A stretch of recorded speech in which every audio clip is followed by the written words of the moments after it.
Was the resurrection of Jesus bodily or spiritual? When Jesus had died, some of his followers went unto Joseph of Arimathea, for they had often seen him among the people when Jesus spoke, and they besought him to seek leave for them from the council to take the body of Jesus and to bury it. And Joseph promised to speak to Caiaphas thereof. But when he came unto them with the leave of the council, he questioned them whether they had a place in which to lay the body of Jesus. But they answered him that they had no place.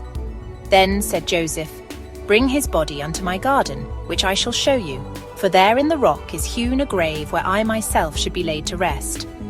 This place shall I give unto you, that the Master's body may rest in peace.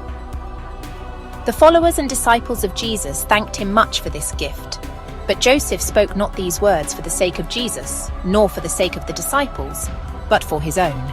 For he had often heard it spoken that Jesus would rise from the dead and appear before them. Therefore would he hold watch, that none should steal the body and thus be able to say, Behold, he is risen from the dead. But the disciples carried the body of Jesus unto the tomb, and the women anointed his body, wrapping it in white linen. And they laid it in the tomb and rolled a great stone to the door of the sepulchre. When all this was done, they left the garden, that together they might mourn over him who had departed from them. Only Joseph remained, watching over the tomb until the light of day broke forth. Then he went back unto his home, for he knew that upon that day of rest, while the sun was high, none would remove the body. And he pondered all day on how he might hinder that anyone should take the body of Jesus. While he pondered, the elder, the servant of darkness, stood at his side and gave him evil counsel. And when the last hour of the day of rest had passed, Joseph summoned an old servant, and bade him to go with him unto the garden. And they took implements with them, that with these they might dig in the ground. But when they were come unto the place, they rolled away the stone, and they laid upon the ground the white linen which had been spread upon the body of Jesus. Then they bore his body unto a distant corner of the garden, and buried it in the earth. And they covered the place with branches, that none should see what they had done. When they had accomplished this, the dawn began to break, and they hastened back unto the tomb, so as to return the stone to its place before the entrance. But when they reached the place, Joseph heard a faint and distant voice that said, Brother, why did you this? And when he turned, he saw the insubstantial form of the radiant figure of Jesus, and in great fear he fell unto the ground.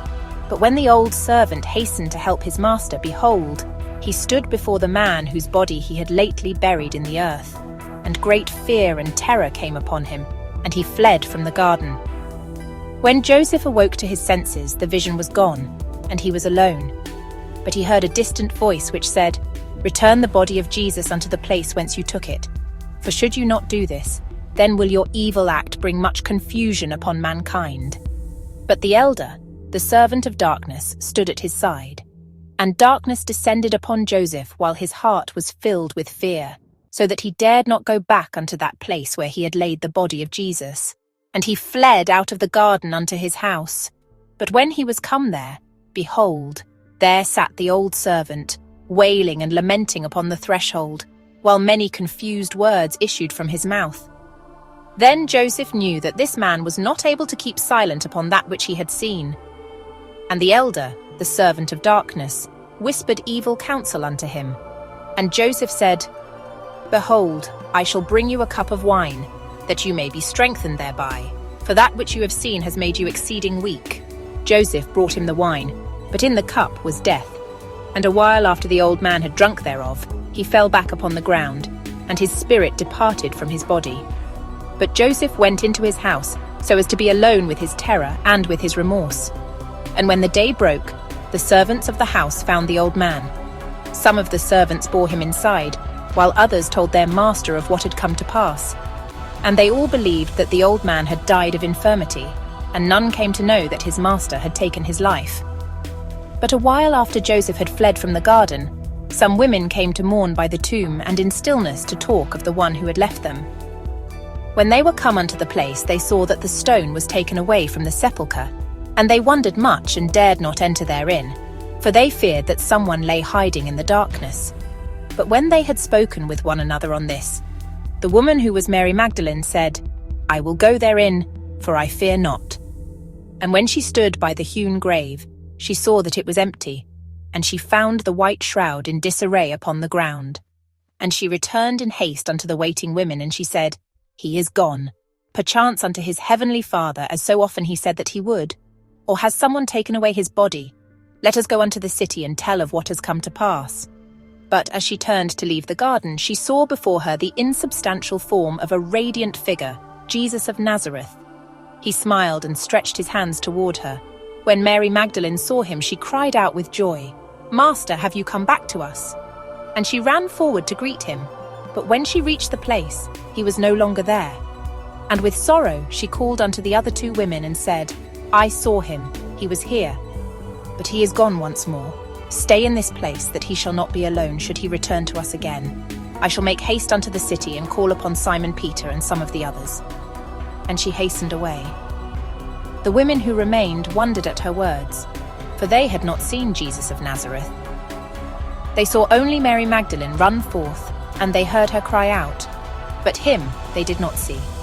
And they said unto each other, Let us seek him in the garden, for surely has he not gone far away.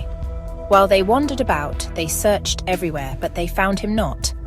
Then one of the women said, Let us look in the tomb, perchance he is hiding there. And they went therein, but they saw only the empty grave, saw only the white shroud upon the ground. And disappointed, they returned, and they agreed to go to meet the friends who were on their way. When they had walked along the road in silence for some time, the woman who was Salome said, Behold, I had a vision in the dark tomb, for I saw an angel in a radiant garb. He sat by the hewn grave, but a great fear tied my tongue, so that until now I was afraid to speak thereof.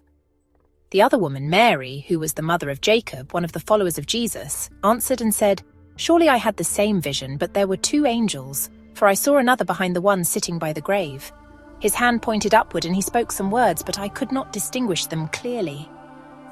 Salome, the woman who had spoken first, maintained that but one angel had sat by the grave, and they quarrelled heatedly and at length over something neither one had seen.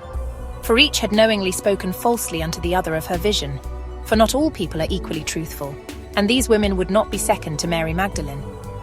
And later, when Simon Peter, followed by certain of the disciples, came unto the place where the women awaited them, they both spoke of what they had seen in the darkness of the tomb. And they all wondered much. Simon Peter and the others hastened unto the garden, and they searched everywhere, but they found him not. And they saw that the tomb was empty, but him they did not see. Excerpt from the book Towards the Light, published by Michael Agaskoff, 1920.